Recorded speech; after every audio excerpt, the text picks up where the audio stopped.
if you look at wage and salary income, if you look at IRS data, if you use consumption measures, if you do any of those things, there's basically only 1 out of 100 ways that you can show a broad income stagnation. So the overwhelming evidence is that that has not occurred. If you want to go and find a geographic location starting at a particular point in time that didn't do so good, you can do that. But that's not the United States middle class being hollowed out.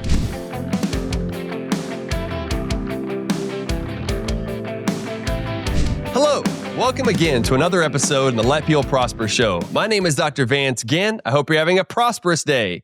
Well, today I'm delighted to bring on someone who has written a book here recently called Crushing Capitalism: How Populist Policies Are Threatening the American Dream. We're going to talk about that and a lot of other work that he has going on. And it's none other than Norbert Michel. Norbert, welcome to the Let People Prosper show. Thanks, Vance. Appreciate being here. Yeah, I'm excited to have you on. But before we get going too far, let me go ahead and read your bio for the audience, and then we'll jump right into it. So Norbert J. Michel is vice president and director of the Cato Institute's Center for Monetary and Fiscal Alternatives. Michel leads a team of nearly 12 scholars who develop original policy solutions to expand freedom through improving financial markets and monetary policy. In addition to producing publications, his team regularly engages with policymakers on Capitol Hill. Michel is also the author of the forthcoming book, or actually it's here now, Crushing Capitalism: How Populist Policies Are Threatening the American Dream. It's a great book overall. Hope you'll all go and check it out. And a financing opportunity: how financial markets have fueled American prosperity for more than 2 centuries. You know, this book, it argues the U.S. economy is broadly delivering rising living standards, and that both left and right-wing calls for tariffs, industrial policies, and bigger government would undermine those gains. Michel, vice president of the Cato Institute, as I said, marshals post-1945 income, consumption, and wealth data to rebut the middle-class stagnation, quote-unquote, story and to defend open markets against today's bipartisan economic nationalism. So, with all that great stuff going on, Norbert, let me go and ask you the first question I do all the guests. Why do you do what you do every day? I love what I do every day. I'm nice. passionate about free markets and the ability of free people to prosper without being directed to do that by a central government. And I think that makes it a lot worse. Yeah. And what these last 2 books that I've done are where they originate is kind of right along with why I'm so passionate about that is because you see a lot of people misusing data, misusing statistics, and frankly saying things that are just not true in an effort to crush that free market dynamism that has created so much prosperity. And they want to sort of implement some other system over it, call it industrial policy or whatever the hell you want to call it, socialism. It doesn't matter. But they don't like free markets, and in fact they run around talking about how this like some sort of preoccupied notion of free markets or free market fundamentalism is a term you'll hear. Since loosely sometime around Reagan has hurt everybody and has caused the middle class to be hollowed out. And the data doesn't show that that's happened. So that's a big part of why I like to do this. Yeah. And you address that in the book, which I want to get into a lot of details here in a little bit. But studying financial economics at the University of New Orleans, and then you had your early work at Heritage and others. How did this shape your worldview over time? And were there any specific thinkers or other economists or other philosophers who kind of helped you create this mindset that you have today? Yeah, I mean, I think that, when I was an undergrad at Loyola, I was exposed to a lot of this for the first time, and that was just sort of a Jesuit education where you get everything. So I got some of Hayek, I got some of Mises, I got John Locke. We did all the Weber stuff, the Marx stuff. We looked at all of that stuff, Yeah. And I kind of feel like I just sort of formulated my own belief about human nature. And then the empirical stuff came later. And when I went to UNO for grad school, that was a traditional program where nobody really, did much with any kind of philosophy. There wasn't too much of that. One of my professors was in school with Frank Knight at the time, so like that sort of thing took place. But we didn't really study that kind of thing at that point. That was just kind of on my own. And then I just got really into the empirical side. Nice. That kept you going? Yeah. Continue to test your hypotheses and everything? Yeah. And that was a big part of my work in my first stint at Heritage. I was in what we called our Center for Data Analysis. And we did a bunch of stuff with the Index of Economic Freedom. We did a lot of stuff with Barrow's work. We did looked at a lot of the different studies, development country studies, William Easterly. And then, I taught for a while, and just kind of kept up with things on my own and just did random papers and everything. And at some point I knew that I guess kind of sort of knew somewhere that I'd come back. And then after the financial crisis of 2008, that's when I really got back into the policy side, especially with the Fannie Mae and Freddie Mac piece, and the financial market piece in general, because that was a big piece of that whole story, right? Supposedly we had deregulated financial markets, which, I think is complete nonsense. Yeah. And I've written a whole lot about that, pointed to very specific examples. I think I have a really good case on that. But that was, but the financial market piece was obviously always kind of what I love the most.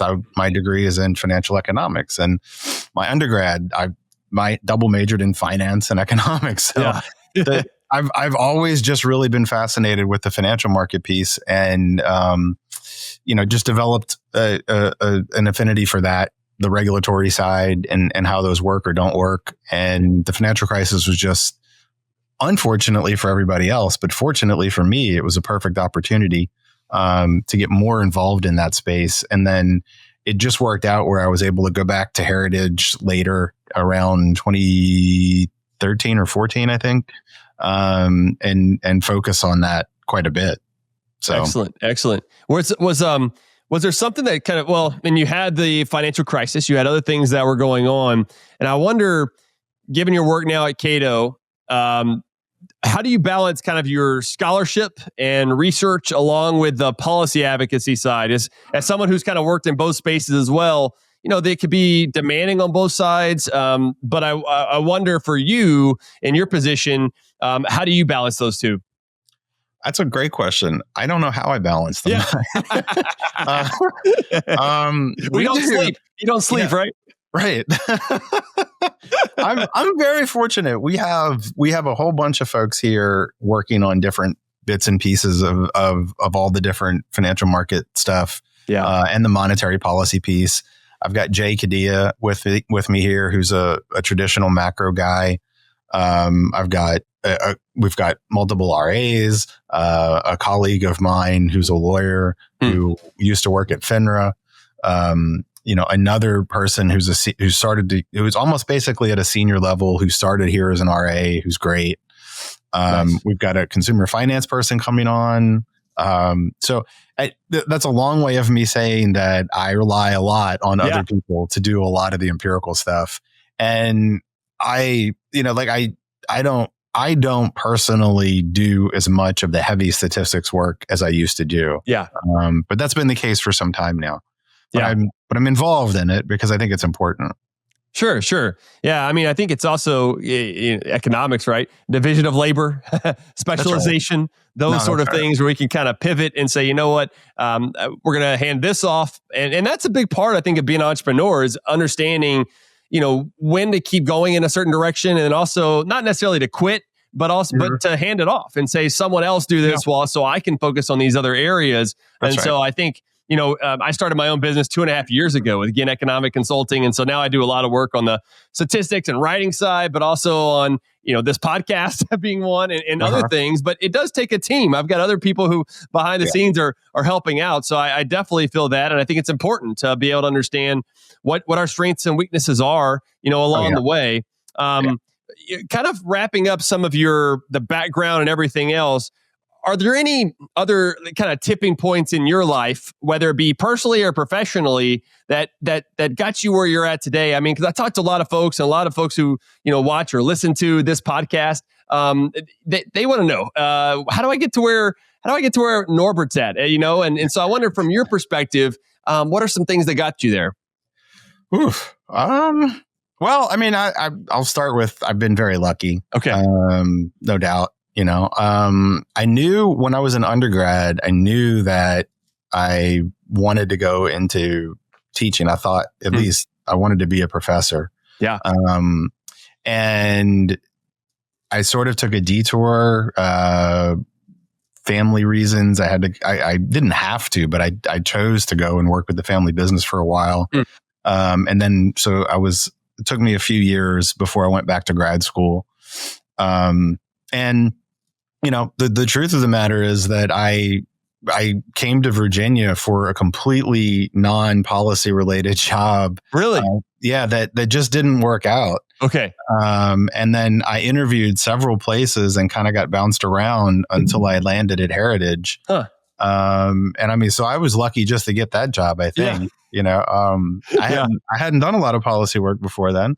So that was kind of the start of it, and then after being there for a while, I was working on my PhD while I was there, and I still had in my mind that I wanted to teach, and I was teaching as an adjunct at Mason during that time.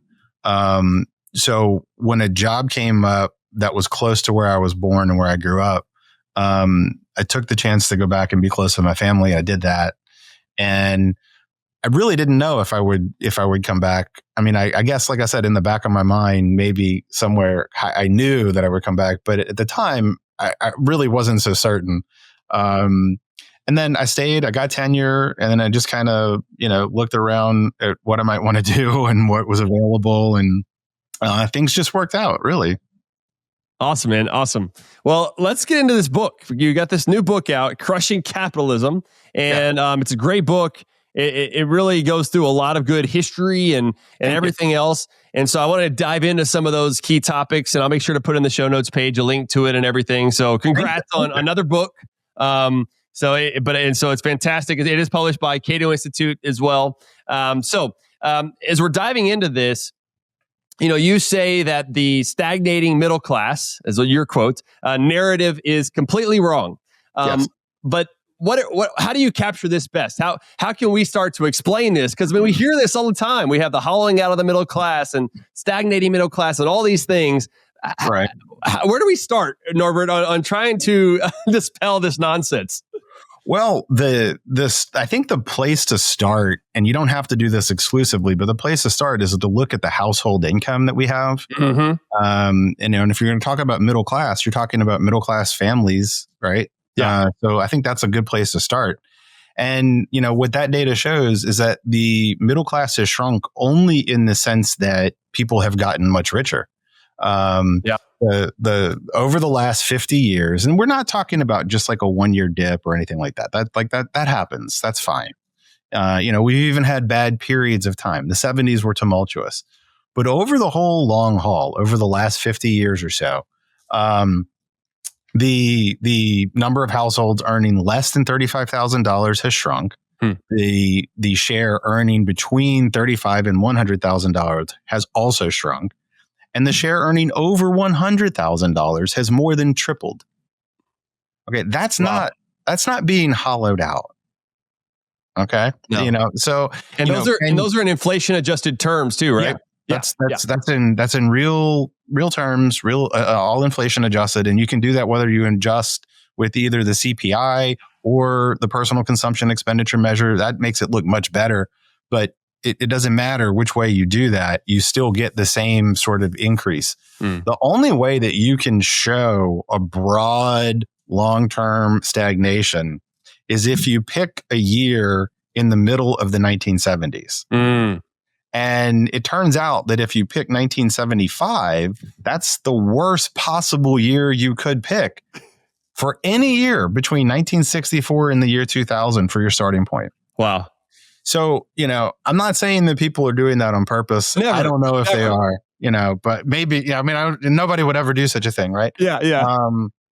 But that's what we do. We do go through that in the book where we show mathematically that's what happens when you do that. And you can adjust the household data for the size of the household and for the number of people living in households and get a per person number.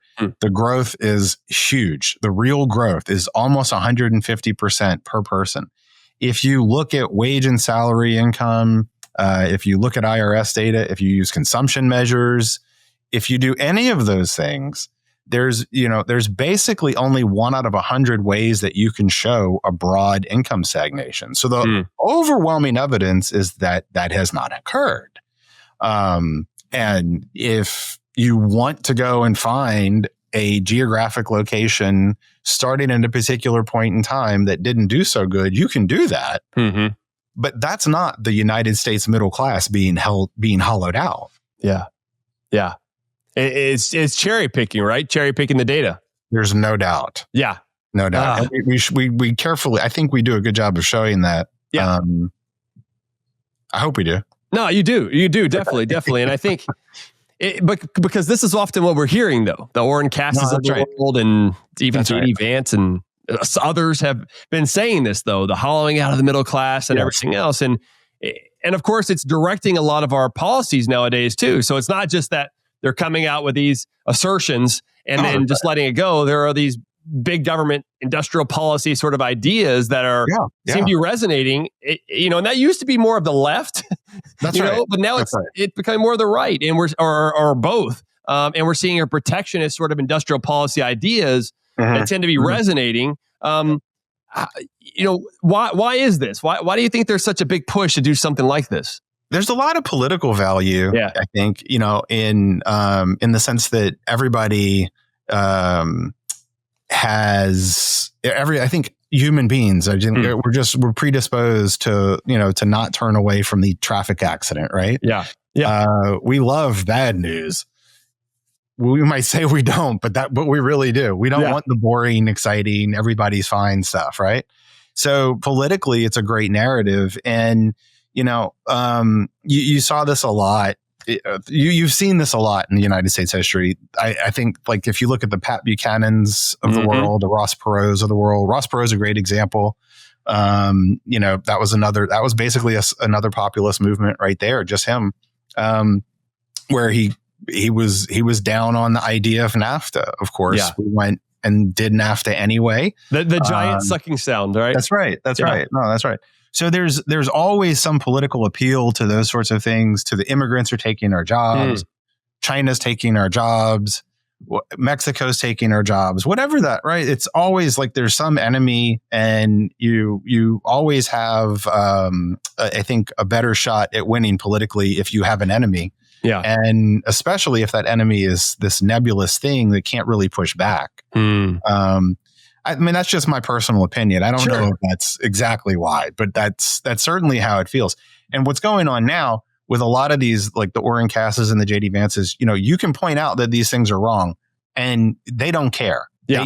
They just keep doing it. They just keep saying it over and over again. And I'm not the only one. I think I do a good job in the book, not to be too pat myself on the back too much, but of showing, like, I'm not the first person to point this stuff out. Right. This isn't just me saying this, right? Yeah. I mean, this idea goes back to even before the first Trump administration. People were starting to say this stuff, and now you kind of have them backwards, in a backwards manner, justifying the Trump administration using this stuff, right? But they were saying it before the Trump administration and before Trump was saying it.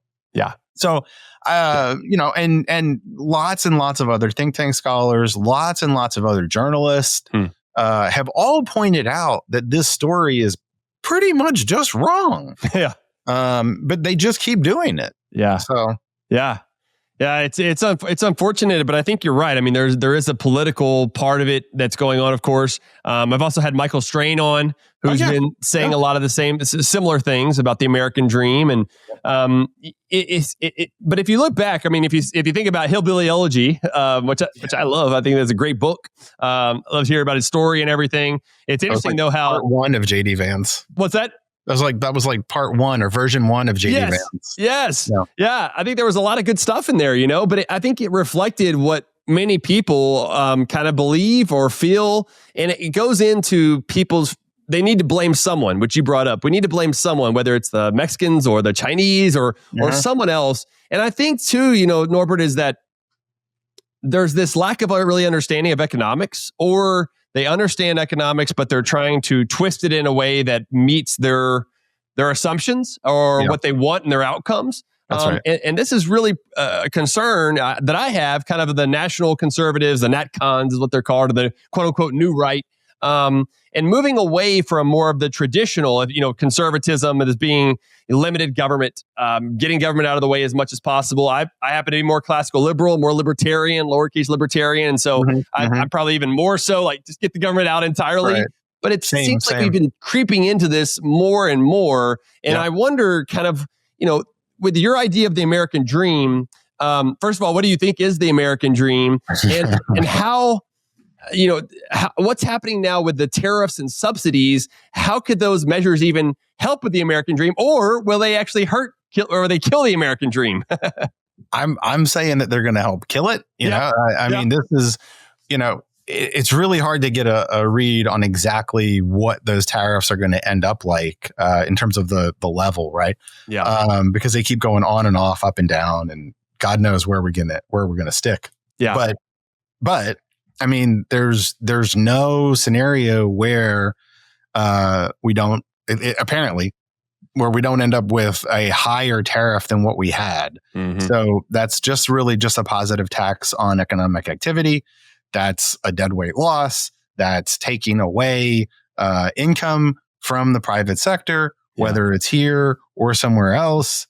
And if it's somewhere else, then that's fewer customers that can buy our stuff. So we lose on that side. Like there's no benefit to doing that, right?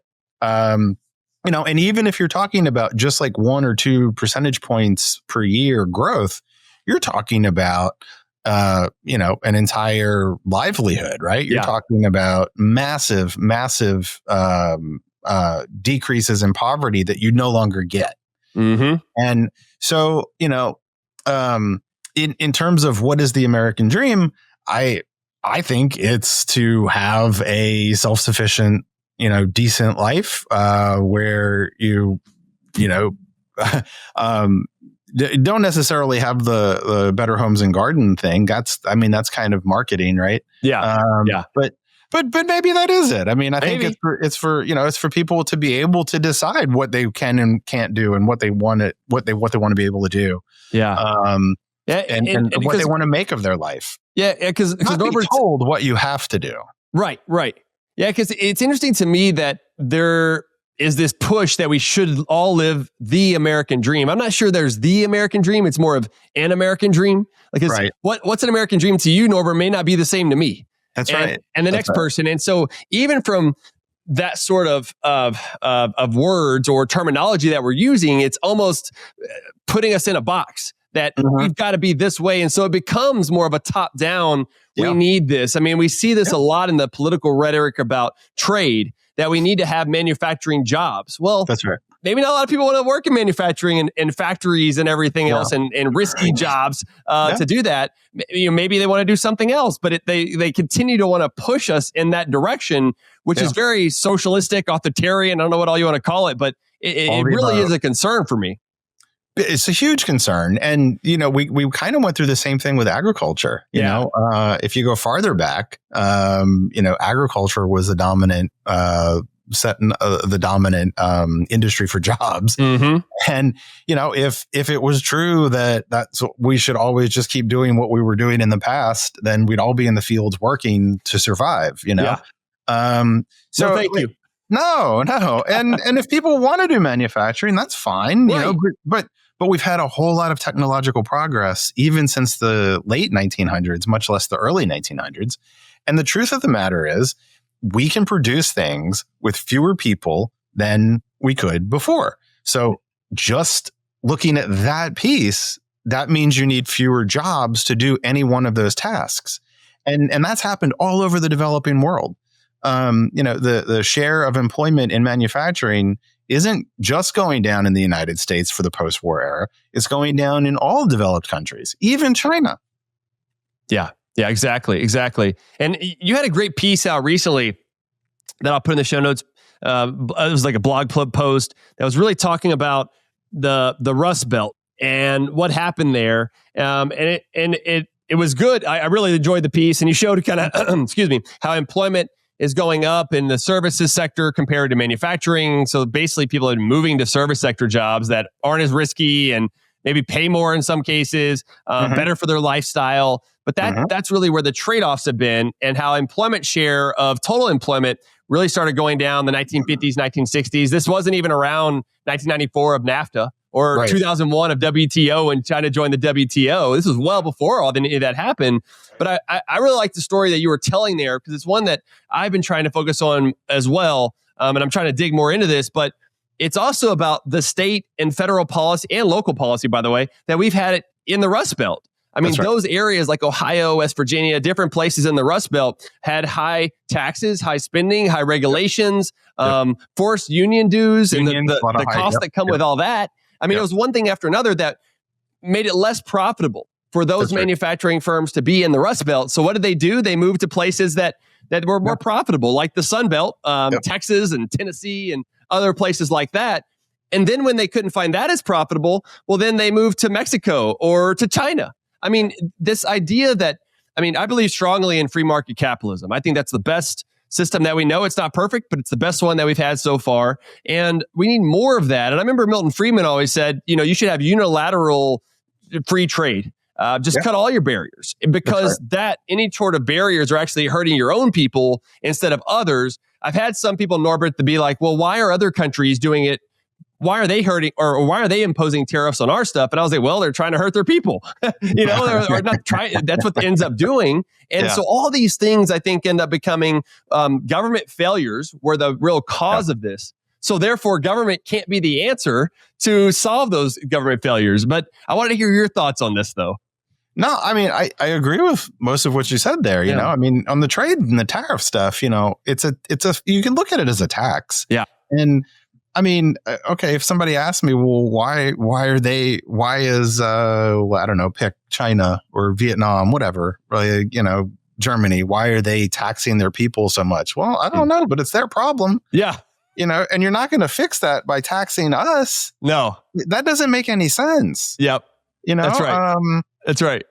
So, and then, you'll get a lot. One of the other things that pops up a lot is, well, it's unfair. Mm-hmm. Well, that's not really for anybody in particular to decide, other than who's buying or selling something, right? Yeah. And if it's that unfair, then they'll go buy or sell somewhere else. That's the way that's supposed to work.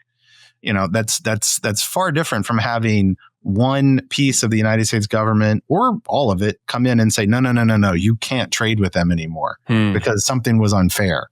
Mm-hmm.